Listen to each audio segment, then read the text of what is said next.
notre invité politique ce matin, c'est Christophe Gomard. Bonjour. Merci beaucoup d'être avec nous. Merci. Vous êtes candidat aux Européennes numéro 3 sur la liste des Républicains portés par François-Xavier Bellamy. On est ensemble pendant 20 minutes pour une interview en partenariat avec la presse régionale. Bonjour Julien Lécuyer de La Voix du Nord. Bonjour Oriane, bonjour Monsieur Gomard.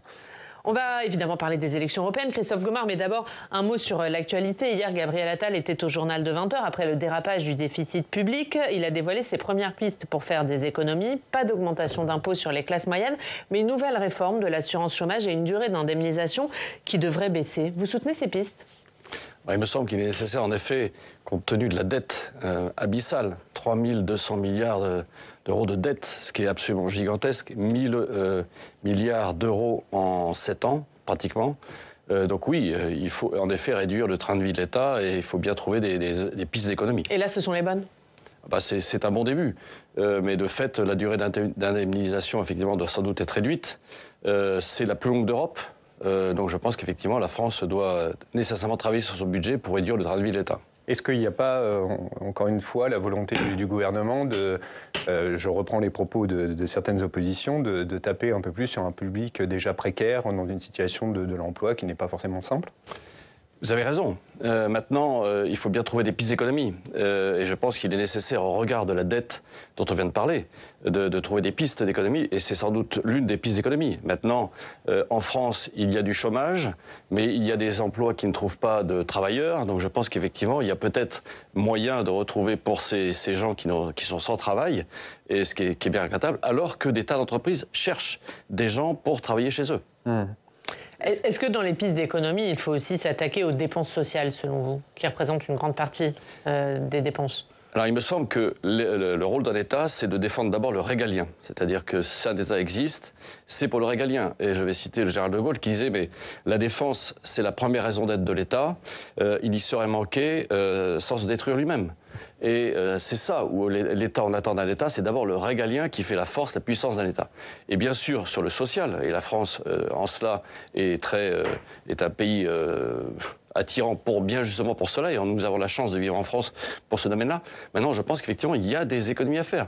Il est indispensable de réduire un certain nombre de choses. On ne peut pas comme ça dépenser à tout vent. Le quoi qu'il en coûte, c'est bien, mais on voit où ça nous mène. Ça nous amène dans le mur, et avec 5,5%, j'allais dire, de dette, enfin par rapport au déficit public, si vous voulez, c'est gigantesque. Alors, vous parlez de la défense. Dans votre discours lors du meeting de lancement de la campagne des Européennes, vous avez dit qu'il fallait avoir pour objectif 3% du PIB consacré à la défense. Aujourd'hui, on est sur un objectif de 2%. Est-ce que cet objectif de 3% que vous prenez, il est tenable dans le contexte actuel des dépenses publiques ? Je pense que c'est ce qu'il faut viser. Car, comme je le disais à l'instant, la défense reste la première raison d'être de l'État.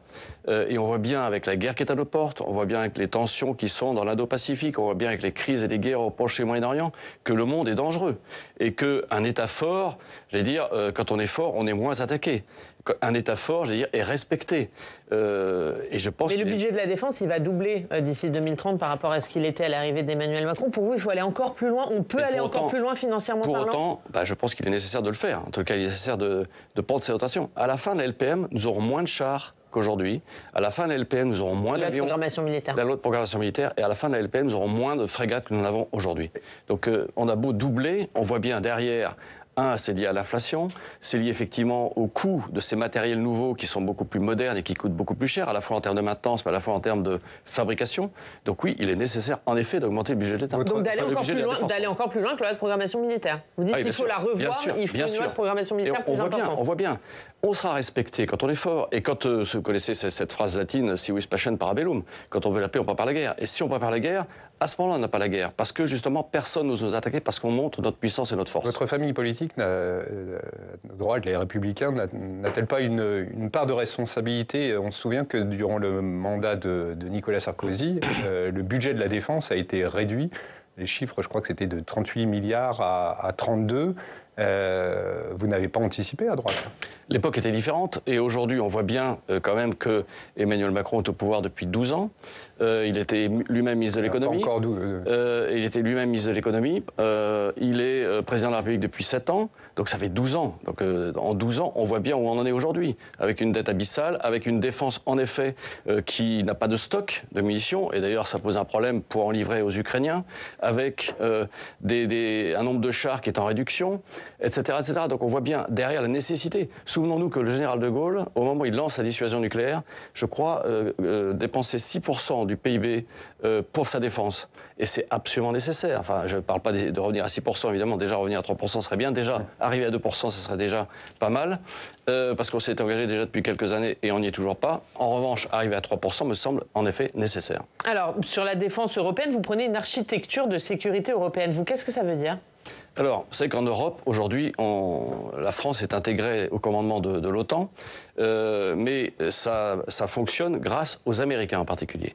Et si les Américains ne sont pas là, eh bien, comment ça se passe ? Ça se passe pas bien. Et on voit bien derrière qu'avec l'arrivée possible d'un Donald Trump au pouvoir aux États-Unis, il semble qu'il puisse y avoir un retrait. Et on voit bien cette tendance du retrait américain depuis le refus d'Obama d'aller bombarder la Syrie après l'utilisation de gaz chimiques. On voit bien ce retour à un certain isolationnisme américain. Il est donc nécessaire que les Européens prennent leur défense en compte. Donc ça veut dire juste si Donald Trump arrive au pouvoir en novembre, aujourd'hui l'Union européenne n'est pas prête à assurer sa défense. Je pense que l'Union européenne n'est pas totalement prête à assurer sa défense. Un problème de stock, un problème de stock de munitions, un problème de canons, un problème de chars et un problème de commandement. Si vous voulez, quand ça fonctionne aujourd'hui bien parce qu'il y a les militaires américains, il y a 110 000 soldats américains sur le sol européen. Pas en France, mais dans les autres pays européens. Donc on voit bien, effectivement, la nécessité pour les Européens de créer une véritable architecture de sécurité, un commandement intégré, un pilier européen au sein de l'OTAN, qui permette aux Européens d'être capables de mener une opération, s'ils étaient attaqués, face à un adversaire, sans avoir besoin du soutien américain. Mais en cela, vous ne vous différenciez pas d'Emmanuel Macron. Lui aussi plaide pour cette architecture de sécurité, pour une armée européenne. Moi, je suis candidat à l'élection européenne. Lui, il est président de la République depuis 7 ans et on n'a rien vu arriver de ce côté-là. Vous conviendrez que tous les pays européens ne sont pas forcément favorables. On nous voit que les Pays-Bas continuent de se fournir, de se tourner vers le cousin américain. C'est compliqué. Bien sûr. En fait, tous ces pays européens sont addicts au parapluie américain. Et il faut sortir de cette addiction, il faut que ces pays européens se rendent compte de la menace qui existe à nos portes. On le voit bien avec l'invasion de la Russie en Ukraine, on voit bien la difficulté. Cette guerre, elle est présente. On a eu la chance en Europe de vivre pendant 75 ans en paix. Eh bien, on se rend compte que la guerre existe et malheureusement, c'est inhérent aux hommes, cette guerre. On a eu la chance de vivre. Si on veut continuer à vivre en paix, je pense qu'effectivement, il faut avoir une défense forte, mais puissante. Pourquoi ne pas créer une armée européenne dans ces cas-là ? Ça ne marche pas. Une armée, elle est nationale. C'est-à-dire qu'il n'y a pas d'exécutif européen. Il ne peut pas y avoir les deux, une armée nationale et une armée européenne. Pour vous, c'est pas possible ? Pour moi, ça ne fonctionnera pas. On peut faire une addition des armées nationales avec un commandement intégré, effectivement, qui intègre des officiers de chacun des pays, effectivement, qui ont l'habitude de s'entraîner ensemble. Là, ça fonctionne. Mais je rappelle que l'armée allemande, selon la constitution allemande, ne s'engage pas comme ça. Seule l'armée française peut s'engager assez facilement en opération. Moi-même, je l'ai été à différentes périodes et dans un certain nombre de pays. Ça, la constitution française le permet au président de la République, chef des armées, d'engager son armée assez facilement. Ce n'est pas le cas des Allemands et ce n'est pas le cas d'un certain nombre d'autres pays européens. Donc oui, il est nécessaire d'avoir une défense de l'Europe au sens où il y a un commandement intégré de l'Europe avec un pilier européen de la défense, mais sinon une défense européenne avec des soldats mélangés, ça ne marchera pas. Avec un fonds commun ou un budget européen commun de la défense ? Il existe un fonds européen de la défense qui a été créé, je crois, en 2007, dans lequel d'ailleurs François-Xavier Bellamy propose d'y mettre 25 milliards d'euros. Je crois savoir qu'il avait été au départ proposé 13 milliards et je crois que c'était lui le rapporteur de ce fonds européen et Emmanuel Macron l'a réduit à 8 milliards, quelque chose comme ça. Autre question, puisqu'on parlait des moyens de la défense, le ministre des Armées, Sébastien Lecornu, songe à recourir aux réquisitions si les hausses de production d'armement n'étaient pas au rendez-vous. Ça vous semble une bonne solution ? Alors la réquisition, ça a toujours existé.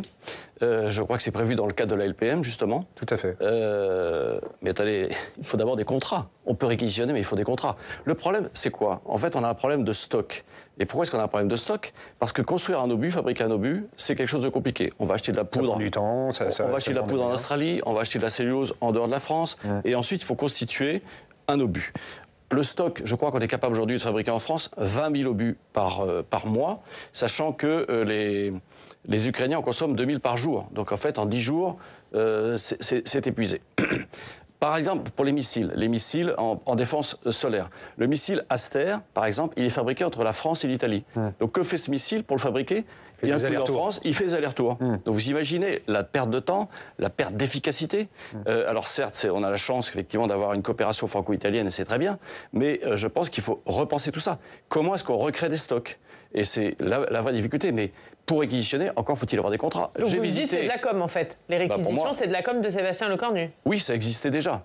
J'étais avec François-Xavier Bellamy, nous étions dans une industrie de défense à côté de Nevers, chez Arcus. Le carnet de commande est assez modéré, nous a dit le directeur de l'usine. Donc en fait, et on voit bien que le seul projet de commande pour l'Ukraine, par exemple, je crois, se termine au mois de mai ou juin. Donc vous voyez bien qu'en fait, il n'y a pas de commandes, il n'y a pas suffisamment de commandes. Une entreprise privée, elle fabrique s'il y a des commandes. J'allais dire, ce sont pas des... ils font pas ça gratuitement. Or, c'est un peu ça derrière. Donc, quelles sont les commandes? Est-ce que, grâce au Fonds européen de défense, grâce au budget français, on augmente les stocks et à ce moment-là, on sera en mesure, en effet, sans doute, de mieux soutenir les Ukrainiens. Mais aussi, il faut les moyens. C'est ça le problème. Oui. Est-ce que la France en fait assez pour aider l'Ukraine, selon vous? Alors la France, c'est vrai, est au 15e rang. Si on regarde le Kiel Institute, la France est au 15e rang. Je pense qu'il est nécessaire d'en faire plus pour permettre aux Ukrainiens, en effet, de pouvoir mieux résister à l'armée russe. On voit bien les difficultés qu'il y a la leur. Ils ont deux difficultés de mon point de vue, un manque de munitions et un manque d'hommes. Quand Volodymyr Zelensky nous demande aux Français, aux Européens, aux Occidentaux en général, il demande des munitions. Il ne demande absolument pas d'hommes. Il demande des munitions et du matériel. Il se demande encore là des protections en protection solaire de patriotes. J'ai vu, je crois que c'est le ministre des Affaires étrangères ukrainien qui demande ça et qui réclame ça à corps et à cri. Parce qu'on voit bien qu'aujourd'hui, les Russes, que font-ils? Ils continuent de bombarder les villes, ils continuent de bombarder les infrastructures énergétiques, ils continuent de bombarder les industries ukrainiennes.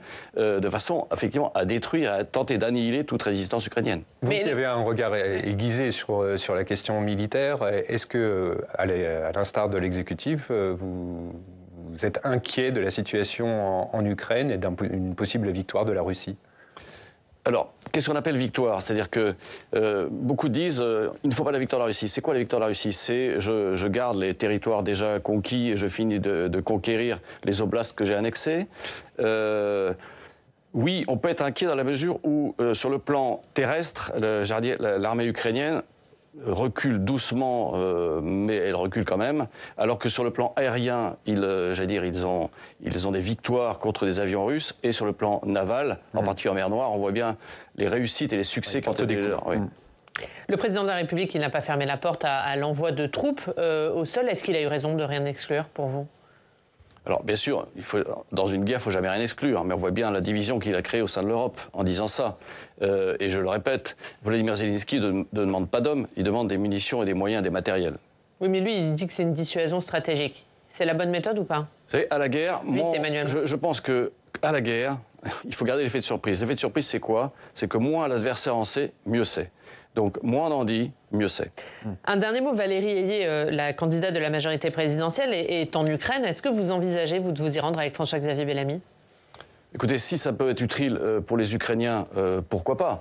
Vous savez, des délégations comme ça qui viennent, en fait, ça occupe des gens. Malheureusement, il faut prendre des conditions de protection importantes. Donc, j'allais dire, si ça peut aider les Ukrainiens, évidemment, il faut y aller. Si c'est uniquement pour faire la communication, je n'en vois pas l'intérêt. Mais vous n'avez pas prévu de le faire pour le moment? Bah, pour le moment, si on y allait d'abord, je ne vous le dirai pas parce que ça reste secret de façon effectivement en termes de protection pour éviter effectivement de se prendre malheureusement un tir ou un train qui déraille ou que sais-je.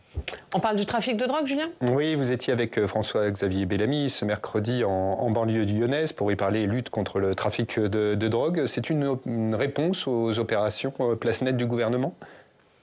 Non, je pense que d'abord c'est utile en tant que candidat à une élection d'aller voir sur le terrain ce que vivent les gens, ce que ressentent les gens, la façon, quelles sont leurs difficultés. Et on voit bien effectivement que dans certains quartiers, le trafic de drogue est en augmentation. Je crois que c'est les magistrats marseillais qui ont parlé de narcoville. On voit bien qu'on a un vrai sujet en France avec ce trafic de drogue qui est en pleine augmentation. C'est l'échec. Voilà, ça tombe opportunément dans le calendrier quand même, en pleine semaine d'opération Place Nette. Il y avait pas un peu de com' de la part des LR aussi ? Non, je pense qu'on y allait comme on ira dans d'autres endroits. Je vous dis que j'étais à Nevers dans une usine d'armement. Il est bien évident qu'effectivement, on voit bien les difficultés aujourd'hui et cette explosion de trafic de drogue qui est en pleine expansion, en particulier depuis le Covid. Il y a vraiment des mesures fortes à prendre. Je pense que la création, par exemple, d'une police européenne dédiée à la lutte contre la drogue me paraît nécessaire. Un renforcement d'Europol, une discussion avec... Et Europol excusez-moi, j'avais besoin d'explications là-dessus, parce que Europol, en effet, s'occupe déjà du trafic de drogue et de la criminalité organisée. Oui, mais je pense qu'au regard des trafics aujourd'hui existants, il est vraiment nécessaire de renforcer tous ces domaines de police et de créer... Mais renforcer ou bien créer une police supplémentaire au risque d'alimenter même une guerre des polices. Ouais. Hier, vous avez parlé de la création d'une force de police européenne anti-drogue. Oui. La guerre des polices, je connais parce que j'étais patron d'un service de renseignement. On parlait de guerre de service, il n'y a pas de guerre de service. Il y a de la coordination, il peut y avoir des zones de friction, mais c'est-à-dire qu'il y a de l'émulation et c'est très bien. Oui, l'émulation ou de la compétition. J'allais dire, moi je vais rester sur le mot émulation. Voilà, si vous voulez. Mais donc vous ne craignez pas ça entre une police européenne supplémentaire alors que Europol existe déjà? De même qu'il faut renforcer Frontex et donner des vraies missions à Frontex, des missions de protection des frontières européennes, je pense qu'il est nécessaire effectivement d'avoir une police spécialisée dans le trafic de drogue. On voit bien aujourd'hui, en particulier en France, qu'on a un service qui s'appelle la DNRED, la Direction nationale des renseignements enquêtes douanières, qui fait un travail remarquable, mais ça n'empêche pas, malheureusement, l'arrivée massive de drogue sur nos territoires, à la fois par Marseille, à la fois par Le Havre, et à la fois par toutes les frontières européennes, par les ports de Rotterdam. Donc il y a une vraie dimension à prendre en compte au niveau européen, parce que si on veut protéger nos frontières en France, ça se passe au niveau de l'Europe. Mais cela dit, on parle beaucoup en France de s'inspirer des lois anti-mafia italiennes, que ce soit des tribunaux spéciaux, dans un nouveau statut des repentis, de la saisie préventive des biens et des commerces. Est-ce que pour vous, ça ressemble à des bonnes pistes ? Alors, vous savez que le trafic de drogue, c'est des pays producteurs, des trafiquants et des consommateurs. Je pense que si on n'agit pas sur ces trois domaines-là, ça ne peut pas fonctionner. Sur les pays producteurs, effectivement, il faut qu'il n'y ait pas de coordination. Enfin, je veux dire que les pays européens, l'Union européenne, en tous les cas, doit faire en sorte que ces pays, menacer ces pays qui produisent, en leur disant, écoutez, il n'y aura pas d'accord avec l'Europe, l'Union européenne, si vous continuez à produire, si vous ne réglez pas ce problème en interne. Ensuite, les trafiquants.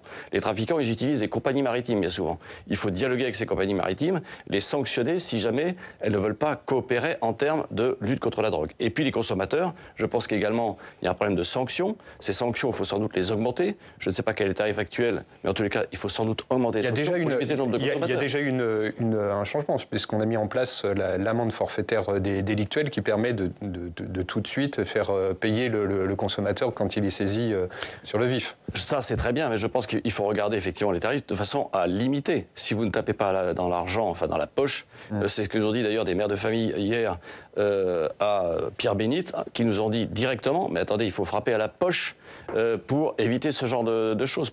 Il faut mettre des amendes plus fortes, sans doute, il faut sanctionner de manière plus forte, de façon à limiter ce trafic de drogue. Julien. Sur le CETA, une petite question, puisque vous avez vu comme nous le rejet du traité de libre-échange avec le Canada par le Sénat. Le gouvernement a annoncé qu'il ne transmettrait pas le texte à l'Assemblée nationale avant les élections européennes. Votre réaction ? Les républicains, les sénateurs républicains ont voté contre pour une bonne raison, c'est qu'on ne peut pas admettre d'avoir sur notre sol, d'importer sur notre sol, j'allais dire des bêtes qui ne respectent pas exactement les mêmes normes en termes de santé, que nos élevages français. Ouais, elles doivent quand même respecter les clauses miroirs qui sont installées à l'Union européenne. Nous sommes d'accord. Mais en tous les cas, on s'impose plus de règles à nous, Français, et à nous, Européens, qu'on en impose à ceux qui importent vers l'Europe et vers la France. Vous conviendrez, M. Gomard, qu'il est très étonnant de voir la droite républicaine renoncer comme ça au libre-échange qu'il a défendu pendant des dizaines d'années.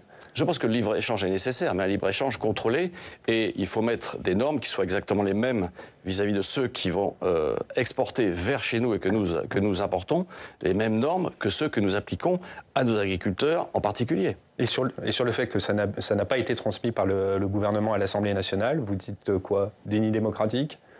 Je pense qu'effectivement, aujourd'hui, c'est pour éviter de mettre ça dans la balance dans le cas des élections européennes. On voit bien qu'effectivement, il y a une tentative d'éviter des zones de friction et de se mettre à défaut. On va terminer en parlant de la campagne. D'abord, un mot de vous, Christophe Gomard. Pourquoi vous avez choisi de vous engager en politique? Écoutez, j'ai été 36 ans engagé sous les armes et il me semblait bien de continuer un engagement de manière différente. Et je pense que servir la cité est très honorable, et j'ai toujours vu au travers de ma carrière, la rencontre que j'avais avec les politiques, l'abnégation qui était la leur, l'engagement qui était le leur, et je dois dire que m'engager à leur côté est pour moi une continuité dans l'engagement initial lorsque j'ai commencé à Saint-Cyr. François-Xavier Bellamy, il appelle les électeurs de droite à refuser le duel annoncé entre d'un côté la majorité présidentielle, de l'autre le Rassemblement national, mais est-ce que vous n'êtes pas coincé de facto entre Emmanuel Macron et Marine Le Pen? Alors, je découvre un peu le monde politique de l'intérieur. Je vois avec étonnement cette volonté, effectivement, d'un certain nombre de gens de vouloir arriver à une confrontation de la Macronie contre le Rassemblement national. C'est assez incroyable. C'est-à-dire que, globalement, l'élection est faite et on est déjà dans la future élection présidentielle de 2027, ou alors on refait le deuxième tour de l'élection présidentielle de 2022. Alors que la droite, de mon point de vue, la vraie droite, elle est chez les Républicains, et c'est bien pour ça que je m'engage en leur sein. Alors on va me dire, mais ils ne sont pas sûrs de gagner du tout. Oui, mais c'est ça, justement, le défi. Et c'est bien pour ça que je m'engage. C'est que... Mais surtout que vos électeurs, ils sont partis, soit chez Emmanuel Macron, soit chez Marine Le Pen. Notre but, c'est de les faire revenir dans la vraie droite, qui est la droite chez les Républicains. Et quelqu'un comme Laurent Wauquiez, qui vous accompagnait dans la banlieue lyonnaise, vous pensez que c'est une bonne personne pour justement reconstruire la droite? Écoutez, je pense que c'est lui qui est pour l'instant, enfin pour l'instant, c'est ce qu'il a dit hier, il a utilisé le terme pour l'instant, oui. Il n'était pas président de la République. Pour l'instant, ça n'est pas le débat. Pour l'instant, le débat, ce sont les élections européennes. C'est-à-dire qu'aujourd'hui, le débat, c'est pour le 9 juin 2024, c'est-à-dire de mettre au Parlement européen des députés, des Républicains, des députés de la droite, qui sont en mesure de défendre la France vis-à-vis du Parlement européen. Vous savez que les Français ignorent que 70% des lois qui règlent notre vie en France viennent du Parlement européen. 70%. C'est-à-dire qu'en fait, les lois françaises, aujourd'hui, arrivent plus de l'Europe qu'elles n'arrivent du Parlement de l'Assemblée nationale. Est-ce que les Français savent ça? D'où l'importance, en effet, de cette élection du 9 juin 2024. Est-ce que l'avenir des Républicains, il dépend du résultat de votre liste le 9 juin au soir?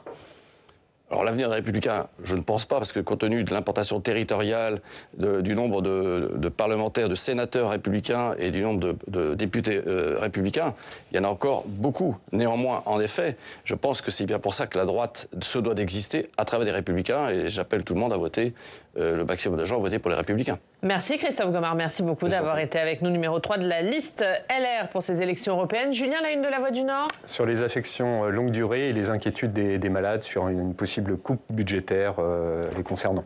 Une prestation à laquelle il ne faut pas toucher. C'est à la une de La Voix du Nord. Merci beaucoup Julien, merci Christophe Gomard, on passe au club des territoires.